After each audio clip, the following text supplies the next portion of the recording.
গাজা যুদ্ধের পর থেকে ফিলিস্তিনিদের প্রতি একাত্মতা পোষণ করেছে ইয়েমেনের হুতি আন্দোলন। এরপরই লোহিত সাগরে ইসরায়েল ও তার পশ্চিমা মিত্র দেশগুলোর সঙ্গে সম্পৃক্ত জাহাজে হামলা করে আসছে ইরান সমর্থিত এই গোষ্ঠীটি। হুতিদের এই হামলা রুখতে বেশ কয়েকবার যৌথ বিমান হামলা চালিয়েছে যুক্তরাষ্ট্র ও যুক্তরাজ্য। তারপরও দমাতে পারেনি ইয়েমেনিদের। এমন পরিস্থিতিতে হুতিদের মিসাইল হামলায় এবার কপোকাত হয়েছে মার্কিন অত্যাধুনিক ড্রোন। বিস্তারিত জানাচ্ছেন শেখ ফরিদ। লোহিত সাগরের উপর সম্প্রতি নিখোঁজ হয় যুক্তরাষ্ট্রের অত্যাধুনিক ড্রোন MQ-9 রিপার। এরপরই ইয়েমেনের হুতি আন্দোলন দাবি করে তারাই অত্যাধুনিক এই মার্কিন ড্রোনকে ভূপাতিত করেছে। ইরানি সংবাদ মাধ্যম মেহের নিউজ এজেন্সির এক প্রতিবেদনে এমন তথ্য জানানো হয়। এতে বলা হয়েছে, ইয়েমেনের দাবি নিয়ে মুখ না খুললেও মার্কিন এ ড্রোন ভূপাতিত করার সত্যতা স্বীকার করেছে যুক্তরাষ্ট্রের সেন্ট্রাল কমান্ড। যদিও ইরান সমর্থিত এই গোষ্ঠীটি ওই ড্রোন ভূপাতিত করেছে কিনা তা জানায়নি সেন্টকম।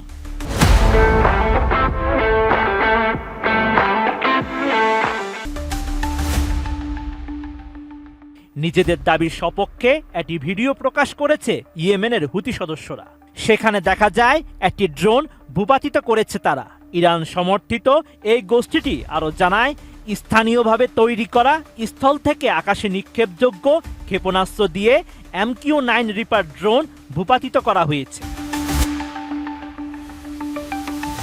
গত বছরের অক্টোবরে গাজা যুদ্ধ শুরুর পর থেকেই ফিলিস্তিনিদের প্রতি সংহতি জানিয়ে লোহিত সাগরে ইসরায়েল ও তার পশ্চিমা মিত্র দেশগুলোর সঙ্গে সম্পৃক্ত জাহাজে হামলা শুরু করে হুতি সদস্যরা।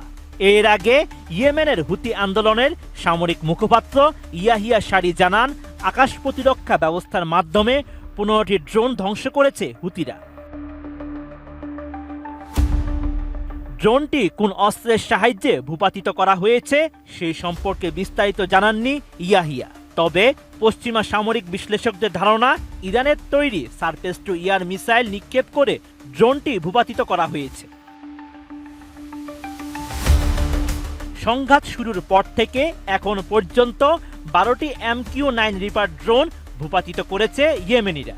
রাডার ফাঁকি দিতে সক্ষম অত্যাধুনিক এ ড্রোনের প্রতিটির দাম $30 মিলিয়ন, যা বাংলাদেশি মুদ্রায় 364 কোটি 82 লাখ টাকারও বেশি।